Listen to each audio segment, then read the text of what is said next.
Imagine a stone block that weighs more than a ton. It has to move for kilometers, with no cranes, no trucks, not even the wheel, which wasn't really used in Egypt at that time. The image in your head right now probably has chained slaves and a whip cracking on their backs. But modern excavations tell a completely different story. The people who built the pyramids were not slaves. They were ordinary Egyptian farmers, citizens who worked for pay, and some of them took real pride in the work, seeing it as service to the pharaoh and the state, almost like national service today. The pharaohs were smarter than that. Every year, when the Nile flooded, the fields went completely underwater, and there was no farm work for months. Instead of leaving farmers idle, the state employed them to build the pyramids during exactly that period, giving them a steady income precisely when there were no crops to tend. Archaeologists discovered an entire town near the pyramids built specifically for the workers. It had massive bakeries, breweries for making beer, communal kitchens, and dormitories.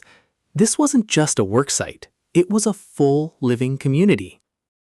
Workers ate bread and drank beer daily as the basis of their diet, but surprisingly, they also received regular rations of beef and mutton, meat that most ordinary Egyptians rarely got. In other words, a pyramid worker often ate better than an average farmer back in his village. Workers weren't just numbers. They were organized into teams, each with a name they were proud of, like Friends of Khufu or Drumpards of Menkaure. These names were actually painted onto the stone blocks themselves, and you can still find them today inside the pyramid's passages. This team system wasn't just for organization. There was real competition between teams. Who could finish faster? Who worked more precisely? That rivalry kept the work moving fast and built a strong sense of group spirit. Not every worker was seasonal. There was a class of specialized craftsmen and engineers who worked year-round, living permanently near the project. They handled the precise calculations and measurements that made the pyramid astonishingly accurate. Here's what shocked researchers. Skeletons of workers were found with old fractures that had healed properly, meaning there was real medical care, bones set, and recovery time given. That's a level of care you wouldn't expect for people some still call cheap labor. But let's be honest, the work was never easy. Their skeletons also show arthritis and spinal damage from years of hauling heavy stone. It was a life of real exhaustion. Exhaustion by choice, not by chains. And centuries later, a famous document records one of the earliest labor strikes in history. Workers' pay was delayed, so they put down their tools and refused to work until they got what they were owed.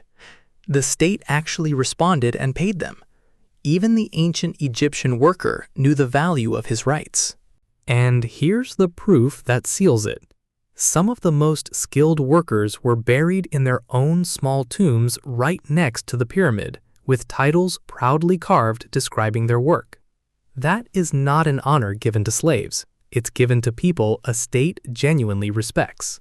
So the real picture of the pyramids isn't slaves under the whip.